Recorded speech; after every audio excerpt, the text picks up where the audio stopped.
আসসালামু আলাইকুম। আমাদের এই দেশ, আমাদের এই জাতি কখনো পরিবর্তন হবে না। যতই সরকার চেঞ্জ হোক, নতুন সরকার আসুক, নতুন মানুষজন হোক, আমাদের দেশের মানুষ সেই আগের মতোই আছে, আগের মতোই থাকবে। সেই ছাত্রদল, সেই আন্দোলন, সেই মিছিল, এগুলো আর চেঞ্জ হবে না।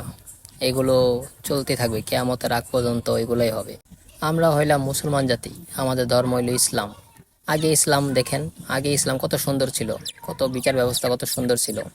একে অপরের প্রতি বিশ্বাস, একে অপরের প্রতি সহানুভূতিতা, একে অপরের প্রতি যে মানবিক অত্যাচার, যেগুলো সুষ্ঠুভাবে আগেরকার সাহাবীরা, আগেকার মানুষগুলা ওইভাবে করতো। এবং আমাদের মনে ইসলাম বলে গেছে এভাবে এভাবে করার জন্য, কিন্তু না। এখন আমরা পুরা ইসলাম, আমরা মুখ দিয়ে আমরা মুসলমান, আমরা ইসলাম, কিন্তু আমাদের কাজকর্ম, আমাদের চলাফেরা সব ইহুদিদের মতো হয়ে গেছে। ইহুদিরা যা যেরকম মানুষের উপর অত্যাচার, মানুষের উপর বিচার ব্যবস্থা, সব সেম। আমরা মুসলমান নামের এখন কলঙ্ক হয়ে গেছি।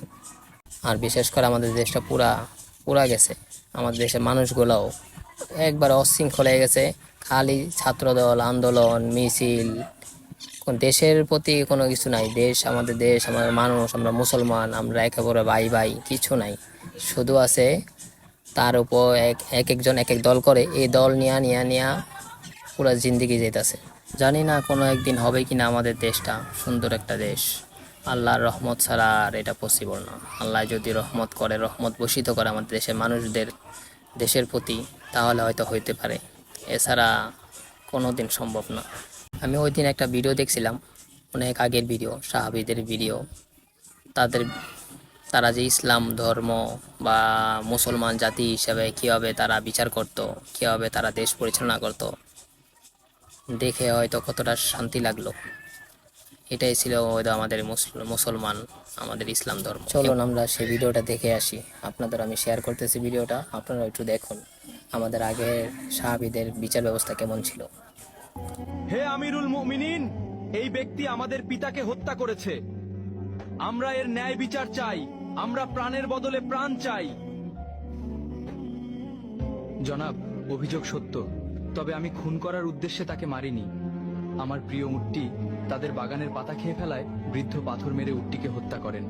আমি রাগে পাগল হয়ে যাই, তাই আমি পাথর ছুঁড়ে মারলে সেটি বৃদ্ধের মাথায় লাগে এবং তিনি মারা যান। আমি ইচ্ছা করে তাকে হত্যা করিনি জনাব। তুমি নিজের ইচ্ছায় হত্যা করো বা না করো, ইসলামের বিধান অনুযায়ী তোমাকে মৃত্যুদণ্ড গ্রহণ করতে হবে।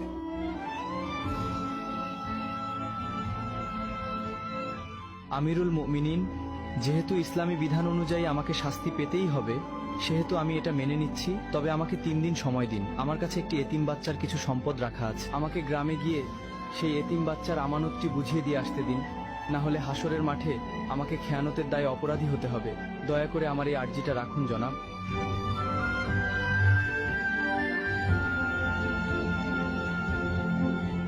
ঠিক আছে, আমি তোমাকে ছেড়ে দিতে পারি, কিন্তু শর্ত হলো কাউকে তোমার জামিনদার হতে হবে। তুমি ফিরে না এলে তাকেই তোমার বদলে মৃত্যুদণ্ড দেওয়া হবে।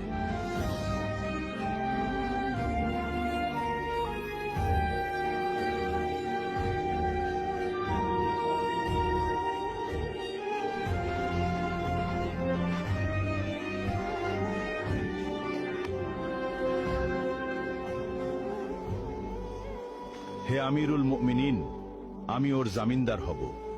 ও যদি না আসে, আপনি আমাকেই শাস্তি দেবেন। ঠিক আছে, মঞ্জুর করা হলো। 3 দিনের মধ্যে যদি তুমি ফিরে না আসো, তাহলে তোমার পরিবর্তে আবু যর গিফারিকে হত্যা করা হবে।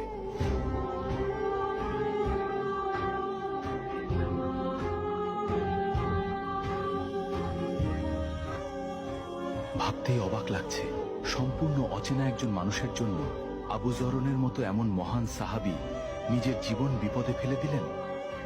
আল্লাহ না করুন ওই বেদুইন যুবক যদি আজ ফিরে না আসে, তবে আমাদের মাঝ থেকে এমন একজন শ্রেষ্ঠ মানুষের প্রাণ চলে যাবে। কি যে হবে আজ।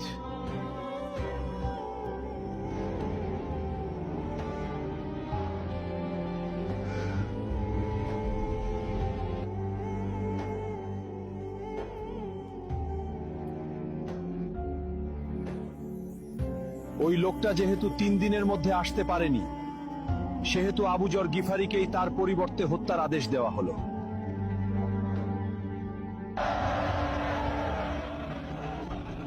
থামুন, সে ফিরে এসেছে।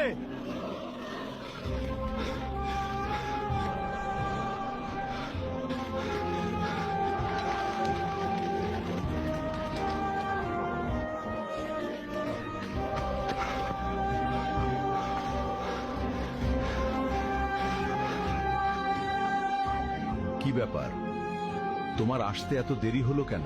আমিরুল মুমিনিন, মাফ করবেন। রাস্তায় যদি আমার ঘোড়া পায়ে ব্যথা না পেত তবে যথাসময়ে আসতে পারতাম। বাড়িতে গিয়ে আমি একটুও দেরি করিনি। বাড়ি পৌঁছে গচ্ছিত আমানত ও ঋণ পরিশোধ করি।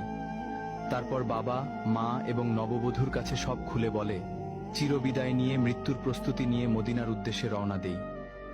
এখন আমার জামিনদার ভাইকে ছেড়ে দিন আর আমাকে মৃত্যুদণ্ড দিয়ে পবিত্র করুন, কেননা কেয়ামতের দিন আমি খুনি হিসেবে আল্লাহর সামনে দাঁড়াতে চাই না।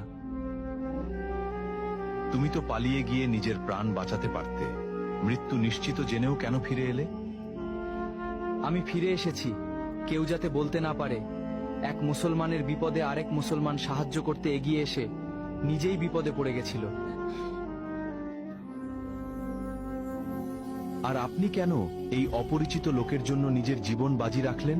আমিরুল মুমিনিন, কেউ যেন বলতে না পারে এক মুসলমান বিপদে পড়েছিল অথচ কেউ তাকে সাহায্য করতে এগিয়ে আসেনি।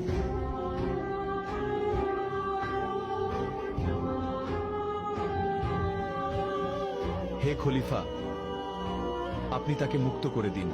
আমরা তার উপর করা অভিযোগ তুলে নিলাম। কেন? তোমরা তো বিচার চেয়েছিলে। কেউ যেন বলতে না পারে এক মুসলমান অনাকাঙ্ক্ষিত ভুল করে নিজেই স্বীকার করে ক্ষমা চাওয়ার পরেও অন্য মুসলমান তাকে ক্ষমা করেনি। আজ তোমরা প্রমাণ করলে এই উম্মাহার বুক থেকে ওয়াদা পালন একে অপরের প্রতি বিশ্বাস এবং ক্ষমার গুণ হারিয়ে যায়নি। জেনে রাখো, যেখানে বিশ্বাস এবং ক্ষমা থাকে সেখানে আল্লাহর রহমত সবচেয়ে বেশি বর্ষিত হয়।